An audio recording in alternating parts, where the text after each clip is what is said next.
नमस्कार friend, hi friend, मैं Rohan Pratap RS cyber Kaif की एक और वीडियो में आपका स्वागत करते हैं। आपको थंबनेल से पता चल चुका होगा कि इस वीडियो के माध्यम से आपको क्या बतलाने वाले हैं।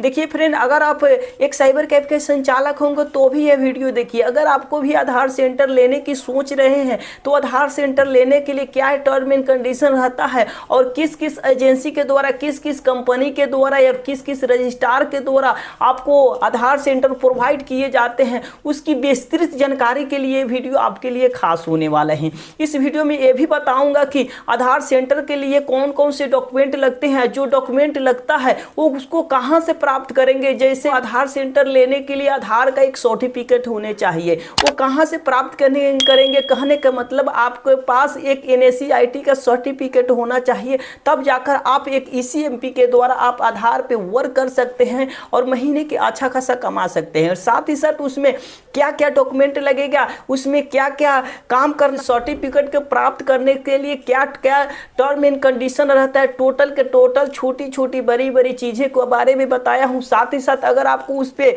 रजिस्ट्रेशन करते हैं तो उसमें कितना GB का आपका फोटो होना चाहिए, कितना PDF का होना चाहिए, कितना KB में होना चाहिए, टोटल का टोटल बताया हूँ। साथ ही साथ उसमें किस तरह के एक सर्टिफिकेट प्रोवाइड किए जाते हैं वो भी बताया हूँ। और साथ ही साथ अभी के टाइम में किस किस एजेंसी के द्वारा आधार सेंटर प्रोवाइड किए जा रहे हैं वो भी आपको बताने वाला हूं। साथ ही साथ आपको कितना पैसा लगा वो भी बताने वाला हूं। साथ ही साथ जब इसमें रजिस्ट्रेशन करोगे तो आपको उसमें ऑथराइजेशन लेटर मांगता है। उस NACIT के साइट पे जब रजिस्ट्रेशन करके बढ़ोगे तो उसके बाद उसमें एक LMS सर्टिफिकेट मांगेंगे, तो कहाँ से लाएंगे। तो आपको ये भी अभी भी बता देता हूँ, आपको LMS सर्टिफिकेट जो कंपनी या एजेंसी आपको ऑथराइजेशन लेटर देगा वहीं आपको LMS सर्टिफिकेट देगा। वो आपको साफ साफ बता दिया हूँ, आगे वीडियो में भी बताऊंगा, डीपली में थोड़ा बताऊंगा आपको। अगर आप भी सोच रहे हैं आधार सेंटर लेने के लिए तो आपको आधार सेंटर लेने से पहले ये वीडियो आपके लिए खास होने वाली है।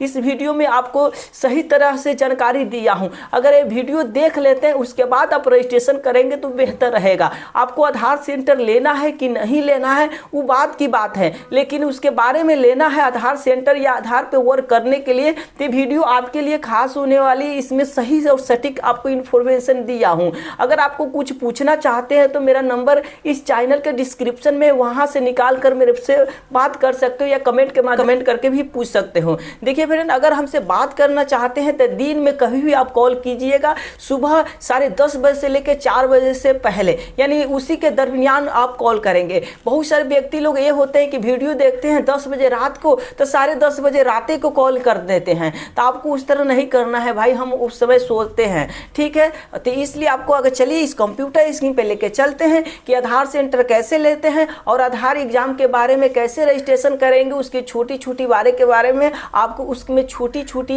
इंफॉर्मेशन के बारे में आपको शेयर करने वाला हूं। चलिए तो कंप्यूटर स्क्रीन पे लेके चलते हैं कि आधार सेंटर कैसे लेंगे, आधार ऑपरेटर या सुपरवाइजर का सर्टिफिकेट कैसे प्राप्त करेंगे। चलिए तो वीडियो को शुरू करते हैं। इससे आपको ये बतलाने वाले हैं कि आधार सेंटर किस साइट के द्वारा, किस एजेंसी के द्वारा दिया जाता है और साथ ही साथ कौन कौन से डॉक्यूमेंट लगते हैं, उसकी क्या है टर्म एंड कंडीशन रहता है आधार सेंटर लेने के लिए, वो हम आपको बताने वाले हैं। लेके आए हुए हैं आपको हम UIDAI के पोर्टल पे। हम यहाँ पे चलिए देखते हैं। तो यहाँ पे आएंगे अबाउट वाले सेक्शन पे, उसके बाद अबाउट वाले सेक्शन पे हम क्लिक करके धीरे धीरे आके यहाँ पे लिखा हुआ है आधार डैशबोर्ड, इस वाले पे हम क्लिक करूँगा। देन ऐसे इंटरफेस आपको देखने को मिलेगा। देखिए फ्रेंड, यहाँ पे कितने अपडेट हुआ है, यहाँ पे पूरा डाटा यहाँ पे शो हो रहा है, कितना ऑथेंटिकेशन हुआ है ये शो कर रहा है, और कितना आपका KYC हुआ है ये आपको शो हो रहा है। तो चलिए तो हम आपको बताने वाला है, या कितना नया बना हुआ है इनरोलमेंट ये बता रहा है। नीचे पूरा ग्राफ के द्वारा यहाँ पे मेंशन किया गया है। तो चलिए हम बात करने वाले हैं आधार सेंटर से रिलेटेड। तो यहाँ पे इनरोलमेंट लिखा हुआ है, इस इनरोलमेंट पे हम क्लिक करूँगा। देन ऐसे इंटरफेस आपको देखने को मिलेगा। यहाँ पे भारत के नक्शा के द्वारा यहाँ पे शो हो रहा है नंबर ऑफ द आधार, यानी किस स्टेट में कितना आधार बना हुआ है। चलिए तो हम बात करने वाले हैं। देखिए फ्रेंड, आधार सेंटर किन किन कंपनियों के द्वारा, एजेंसियों के द्वारा प्रोवाइड किए जाते हैं। तो देखिए फ्रेंड, आपको 3 तरह से, यानी 3 कंपनी के द्वारा आपको दिए जाते हैं आधार सेंटर। देखिए बाई स्टेट के द्वारा भी आपको दिए जाते हैं और बाई रजिस्ट्रार के द्वारा और बाई इनरोलमेंट एजेंसी के द्वारा दिए जाते हैं आधार सेंटर।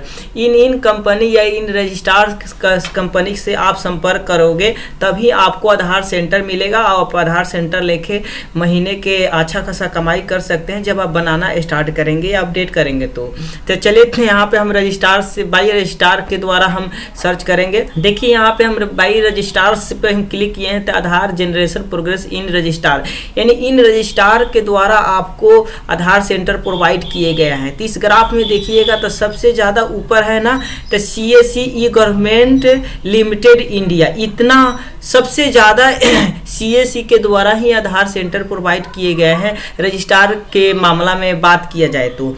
उसके बाद यहाँ पे जनरल इंडिया है, उसके बाद यूनियन बैंक है।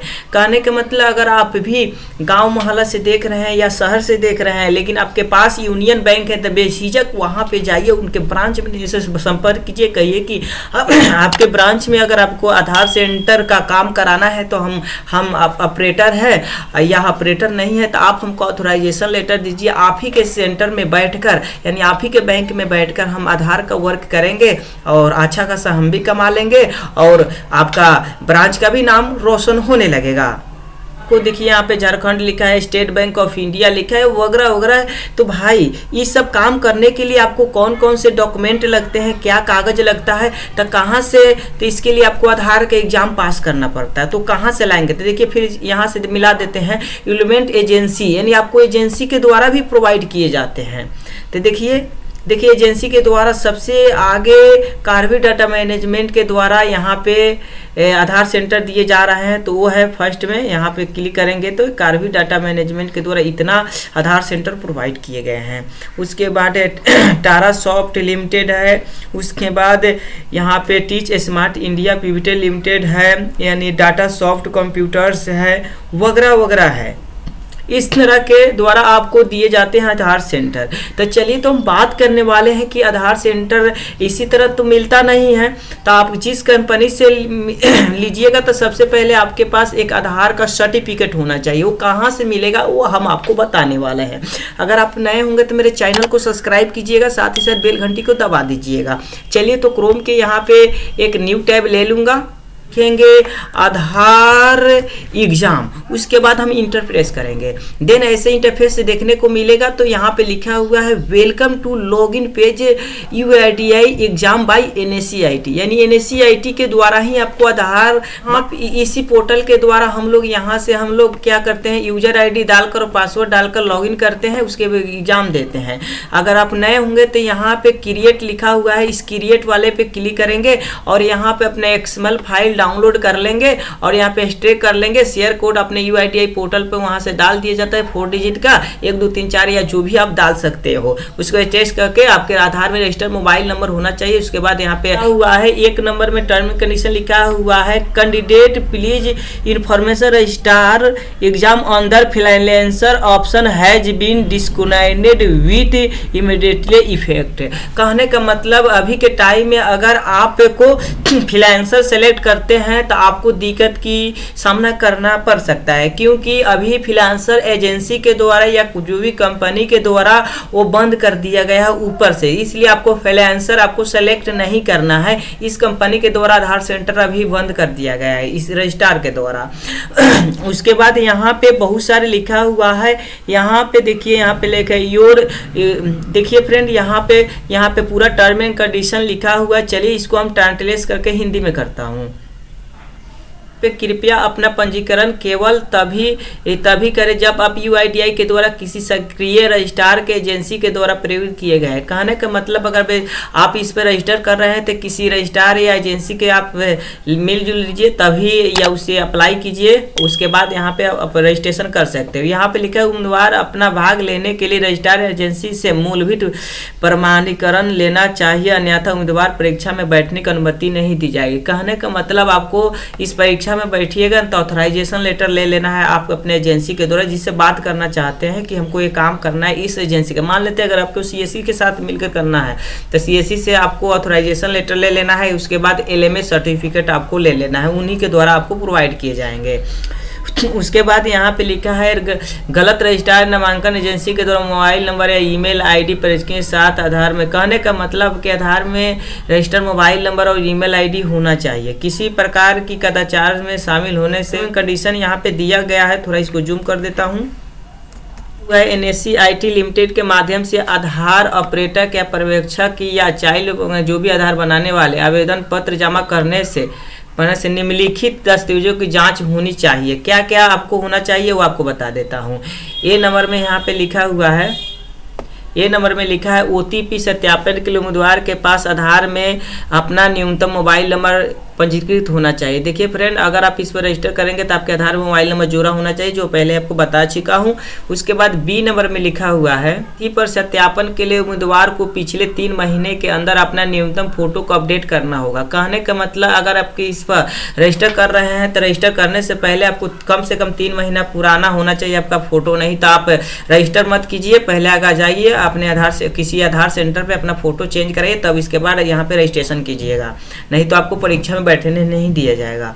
और यहाँ पे सी नंबर में लिखा हुआ है, आपको बता दूं, उम्मीदवार का आधार नंबर किसी भी नामांकन एजेंसी या UIDAI के द्वारा ब्लैकलिस्ट नहीं किया गया। कहने का मतलब अगर आपको अगर आपको इस पोर्टल के द्वारा रजिस्टर है, लेकिन आप दूसरे एजेंसी के साथ काम कर रहे थे, लेकिन आपको 1 साल या 6 महीना के लिए या 5 साल के लिए आपको ID को ब्लैकलिस्टेड कर दिया गया है, आप सोच रहे हैं कि फिर से यहाँ पर रजिस्टर करके फिर से हम आधार का काम करें, तो आपको नहीं किया जाएगा और आपके पैसा को भी रख लिया जाएगा जो भुगतान किए हुए हैं, और आपको काम भी नहीं दिया जाएगा। और यहाँ पे डी नंबर में लिखा हुआ है आधार के अनुसार उम्मीदवार की आयु 18 वर्ष की होनी चाहिए। इस पोर्टल पर रजिस्ट्रेशन करने के लिए 18 वर्ष उम्र होना चाहिए।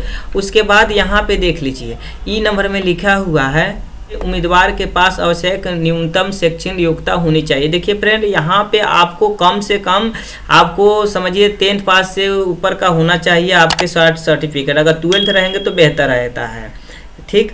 उसके बाद एफ में लिखा हुआ है, थोड़ा यहाँ पे पढ़ लीजिए।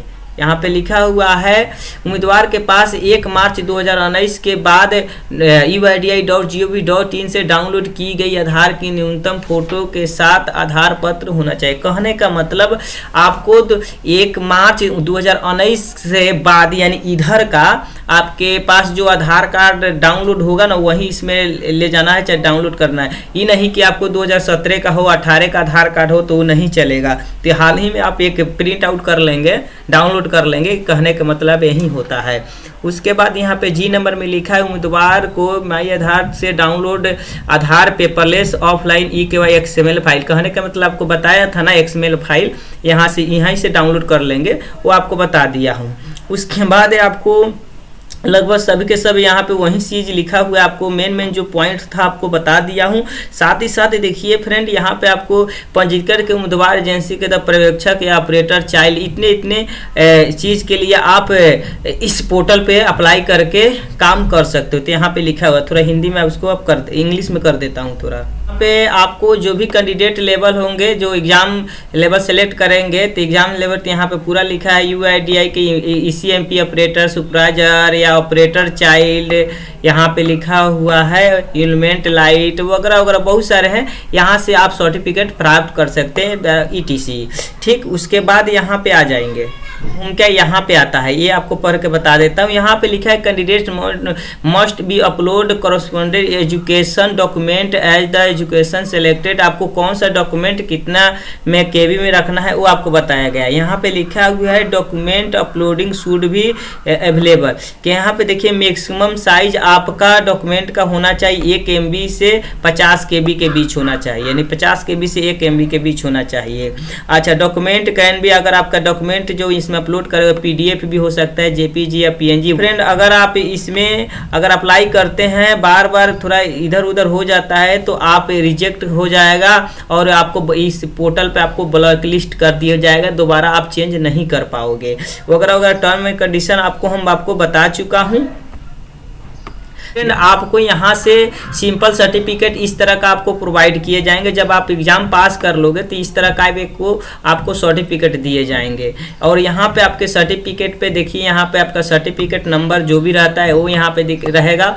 उसके बाद यहाँ पे आपको क्वालिफिकेशन जो भी होगा, ग्रेजुएट होगा। इंग्लिश में अगर आपको एग्जाम देना चाहते हैं तो इंग्लिश में रहेगा या हिंदी में आप यहाँ से आप सेलेक्ट कर लोगे। तो हम कहेंगे हिंदी सेलेक्ट कीजिएगा, हिंदी कीजिएगा तो हिंदी इंग्लिश दोनों रहता है। अगर इंग्लिश कीजिएगा तो दोनों उसमें आपको पढ़ने को मिलेगा, सिर्फ इंग्लिश रहेगा। तो इसलिए उस तरह का सेलेक्ट नहीं करेंगे, हिंदी आपको सेलेक्ट करना है। अगर आप दूसरे स्टेट से देख रहे हैं तो अपना लैंग्वेज यहाँ पे सेलेक्ट कर सकते हो। उसके बाद इन्वेंट एजेंसी कोड यहाँ पे आपका शो करेगा। उसके बाद रजिस्ट्रार नेम शो करेगा और यहाँ पे आपका इशू डेट किस डेट को हुआ है यहाँ पे चलेगा। आपकी एग्जाम की जो दिए हुए सर्टिफिकेट एक्सपायरी डेट कितने तक की है यहाँ पे रहेगा। उसके बाद कहाँ से आपका किस जगह से आप ये सर्टिफिकेट इशू हुआ ये रहेगा।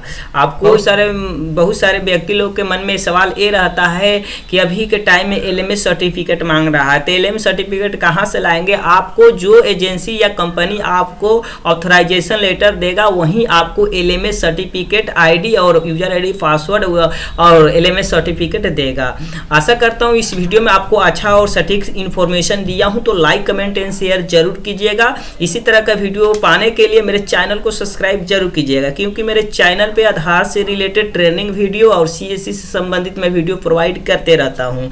चलिए, अगर संबंधित आपको मन में कोई भी सवाल हो तो मेरे कॉन्टेक्ट नंबर पर कॉल कर सकते हैं। मेरा नंबर है मेरे चैनल के डिस्क्रिप्शन में, वहां से जाकर निकाल कर कॉल करके बात कर सकते हैं या इस वीडियो पे कमेंट करके भी आप पूछ सकते हैं। आशा करता हूँ इस वीडियो में आपको अच्छा इन्फॉर्मेशन दिया हूँ, तो लाइक कमेंट एंड शेयर जरूर कीजिएगा। मिलते हैं नेक्स्ट वीडियो में नेक्स्ट टॉपिक में। जय हिंद, जय बिहार।